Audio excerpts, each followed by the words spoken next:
Yeah.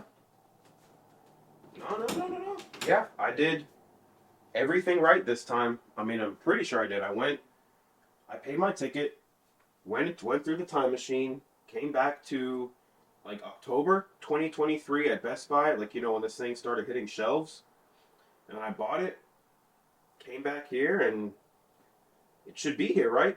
I mean, in theory, it should be right on this shelf, but I don't know what I did wrong this time. Wait a minute. Think it worked. Oh, yeah.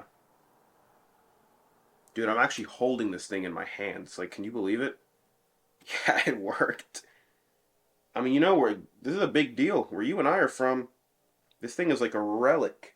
They got like one copy in that museum downtown, and that's it. You can't. Wow. Kind of at a loss for words. I could stare at this thing all day. Wow. Anyway, let me add this to my shelf, and I'm gonna call you back, man. I'll call you later. I got a YouTube video to film.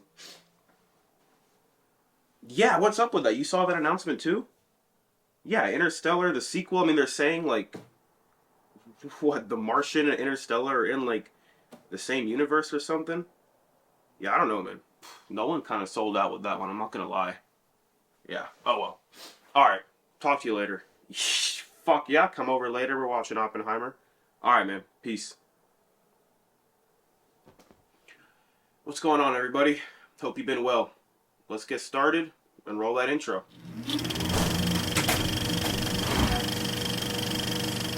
All right. First things first. What you just saw in that intro was a skit. It's not real. I'm not a time traveler. You don't need to be a time traveler to buy Oppenheimer on disc yet. And no, there is no sequel to Interstellar, so don't worry. Don't worry. That'd be horrifying, actually, if there was. But I mean, the whole point of this skit was just to poke fun at the notion that you might have to be a time traveler in the future if you want to buy certain physical discs. And that's kind of the point of this video today, is something I want to talk about that has been eating away at my soul ever since it was announced last year that Best Buy would cease the sales of physical media in early 2024. And the whole point of this video is just to discuss the state and fate of physical media as a whole going into 2024 and through into 2025.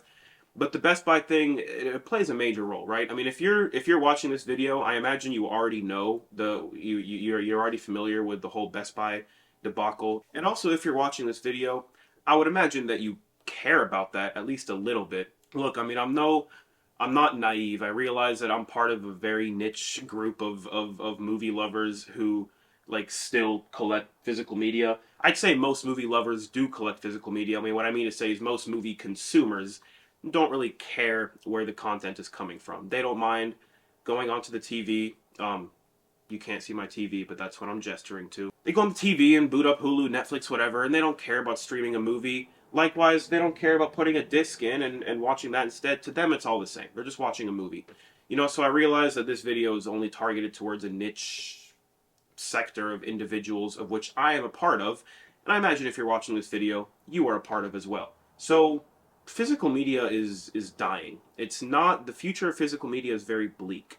And the reason that this video is called The Fate of Physical Media in 2024 is because I think that this year is going to be the make or break for the future of physical media. Because Best Buy, the biggest retailer for movies, is no longer selling them. And it's not as if Best Buy is like has a monopoly on the 4K Blu-ray game. I mean, there's a bunch of other retailers that sell movies. Target, Walmart, Barnes and Noble has a little like Criterion section. As well as online retailers. You have Amazon, you have Zavi, Arrow, Grove Entertainment, the ones who sell like a cheap 4Ks. It's not as if Best Buy is like the one and done, the only place to get your physical media. But here's where my fear for the future comes from, is that once Best Buy stops, which by the way, they're already like stopping. If you go on Best Buy's site right now, I mean, I was browsing through the Best Buy app earlier and just looking at what kind of 4K movies they have, and it's either like back catalog stuff that's been out for a couple of years, or they're just trying to get rid of on clearance. And there's no newer movies on 4K. I mean, I'm looking through this. We have Okay, you have the Equalizer 3, 4K Steelbook for $18. That is a silver lining, actually. A lot of these stuff is like super discounted now. Across the Spider-Verse 4K, Gran Turismo, Ferris Bueller's Day Off, stuff that, I mean, I'm scrolling through it, I'm not seeing anything new. I mean, they used to, through to the end of last year, you could go on Best Buy at least once a week and see a couple brand new titles being added on there, but Best Buy's stopping, right? And so once they stop, who's going to take over? Because, like it or not, culture is shifting to streaming. You know, it's very sad. It's a sad thing for me to admit, and it's a sad thing for me to say out loud, but it is the reality. Everything is moving to streaming. Everything is becoming digital. I guarantee I'm the only person on my entire block here who has a movie shelf like this. And granted, this isn't even a gigantic movie shelf. I mean, it's my little movie shelf, but you can get pretty crazy with this stuff. So once Best Buy stops, who's going to take over? I mean, what retailer is going to see the need to fill that void, right? Because again, you have places like Walmart and Target, brick and mortar stores that still sell physical media. Granted, even their sections are becoming smaller and smaller. I mean, it's probably only a matter of time until they announce the same thing as Best Buy. But these are stores that are not like focused on electronics, right? Best Buy was an electronics store. It made sense for them to be the number one supplier of Blu-rays and 4Ks and DVDs because that Best Buy is like your one-stop shop for everything technology, which includes home entertainment, TVs and sound equipment and TV stands and yeah, movies. Places like Walmart and Target, they're kind of like an all-purpose store. I mean, they sell groceries and they sell household items and they sell shoes. You know, you get my point. They sell a bunch of stuff. Even at the height of physical media, they would only have like one or two stocked shelves of Blu-rays. And so I just don't see either one of these stores or any store. I mean, I keep mentioning Target and Walmart because they're at the forefront of my mind. I'm sure there's others, but the point is, I don't see any of these stores looking at Best Buy's move and saying, guys, we need to capitalize on this.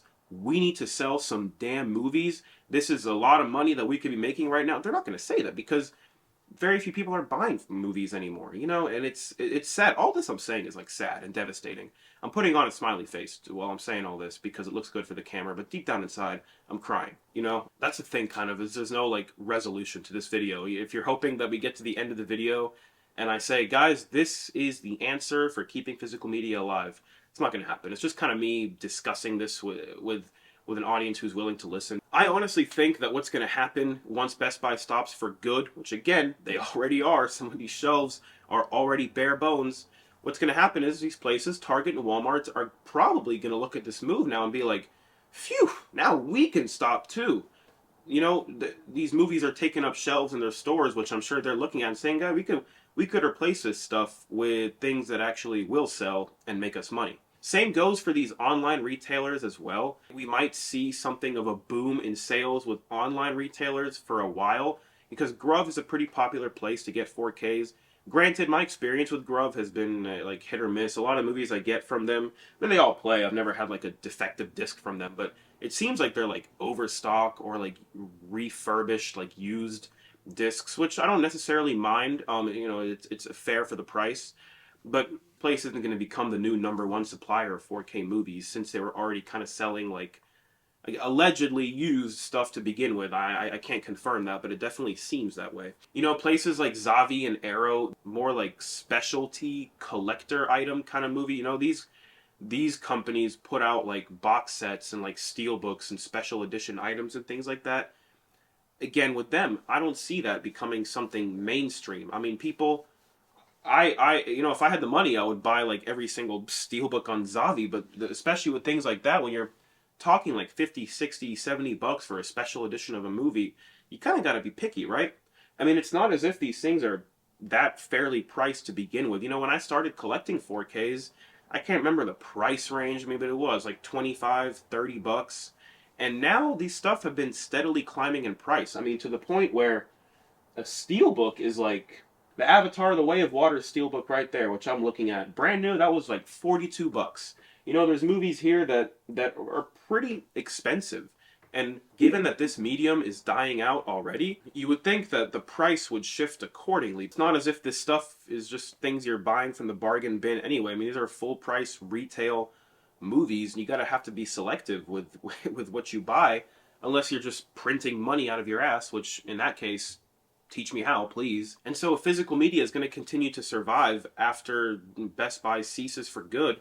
I feel like they kind of have to come down in price a little bit. I mean, this niche group of people that are already the ones keeping physical media like hanging on for life, we're the only ones keeping physical media hanging by a thread. But if these things continue to rise to the point where it's like 35, 40 bucks for a 4K and 45, 50 bucks for a steelbook, I mean, people are going to speak with their wallets, understandably so, and not going to buy as much. And therefore, these few companies that still remain that are selling movies are probably going to throw in the towel and be like, forget it. It's too expensive. No one's buying them. We don't want to sell them. Screw the whole thing for good. What I think, honestly, is going to happen with physical media, this is my optimistic outlook, is I think it's going to kind of take the same form of like vinyls, I got a couple vinyls still. Vinyls are something that were phased out long ago, but they still exist. You can go to little brick and mortar, mom and pop, small business kind of shops and buy vinyls. You can still buy vinyls online. There are still premium vinyl like box sets being put out. I mean, Tool just put out, or not just put out, maybe like, what was it, a year or two ago? Tool put out this crazy fancy looking box set of Fear Inoculum on vinyl, and people bought that. I mean, then again, Tool fans are crazy and they're a different breed. I should know. I'm one of them. So, I mean, my point is that like vinyl still exists as collector's items and people do pay a premium for those, but it's just a very small consumer base and as such a very small supplier base as well. Vinyls aren't thriving. They exist, they're not thriving, they're just there for the people who still want to buy them. And I have a feeling that that is what's going to happen with physical media, with the caveat being this. When vinyls were being phased out and like died out and replaced with discs and then cassettes, and the world was still very much attached to physical media.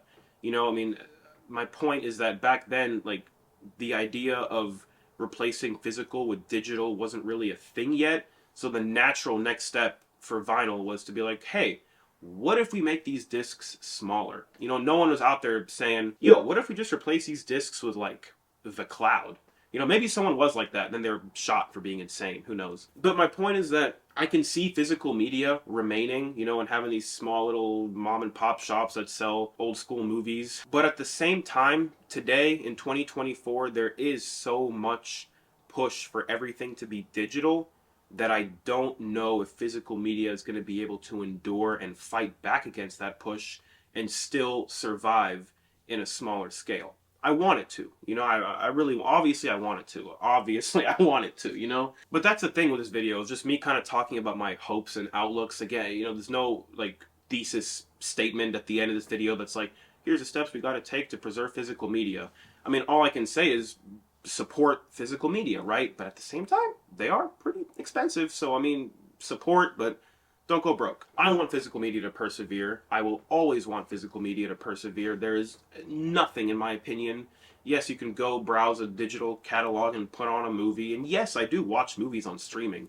Of course I do. I mean, I'm not like crazy. But my preference will always be physical media.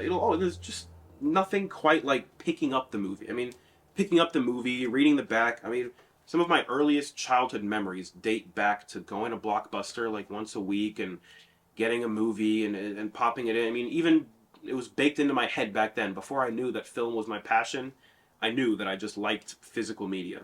And it's to this day, it's something that until the day I die, I'm going to be showing my grandkids the movie shelf, and they're going to be like, why do you have such a way? You could just have this and like all on the cloud, right? All in your digital library. And I'm going to say yes, and I'm going to shake my fist at them and be like, but that's not the way I want to do it. And they're going to make fun of me and, whatever. So I guess the point of all this is just something that I wanted to take some time to discuss at the beginning of the year, because the outlook for physical media is bleak, but I think it can still survive. It's just going to be in a very much smaller scale. than it already is. You know, you won't have any more major companies or major businesses selling physical media, save for like, I can see Barnes and Noble still selling physical media, but I think moving forward, physical media is going to be something that will be in a very volatile, transformative state in 2024. That's why 2024 is a defining year, because if no companies, if no retailers really kind of put their foot down and say, okay, we're going to fill the void that Best Buy left. We're going to sell physical media on the scale that they were. If that doesn't happen, then it's probably going to start to become lesser and lesser and lesser until you just have a couple of family-owned small businesses selling DVDs. Shit, I mean, I would do that. You know what I mean? I'm not looking down on that. I'm just saying that's probably what's going to happen. Optimistically, one of these online retailers, maybe hell, Amazon, for all I care. I mean, optimistically, we'll have a new retailer step in and fill that void. But if that happens, the price of these things is gonna have to it's gonna have to see some kind of paradigm shift. I mean, I don't think you can be selling 4K movies with today's consumer base who are barely interested in these things to begin with. I don't think you can be selling these things for 40, 50 bucks a pop anymore. I mean, save for like special editions, steel books, and things like that. I mean, I get some of this stuff is collector's items, and as such, the price will reflect that. But yeah, I don't know. I mean, I've kind of laid out my points already. At this point, I'm just kind of like going back to different points in this video and like elaborating on different things I've said. But that's kind of the main idea. I just wanted to take some time to discuss the future of physical media, how important 2024 is going to be for physical media, and just keep this thing alive. You know, holding these things in your hand is just like, whew, it's like the thrill. I don't know, just going on Netflix and scrolling is one thing, but I don't know. Call me crazy, call me weird. I'm both of those things probably. But that's it, man. Really. Hopefully this video was entertaining in some way, shape, or form to you. I don't know why I'm like holding this as if I'm like cradling it in my hands. But yeah, thanks for tuning in, guys. Let me know your thoughts on the future of physical media. I mean, I'm by no means an expert in this field. These are just my thoughts and observations based on trends and based on things I've researched in the past, based on trends that I've observed. And yeah, hope you all have a wonderful day. Make 2024 an awesome year. It'll be even awesomer if physical media survives. And yeah, take care of yourself, guys. And until next time, peace out.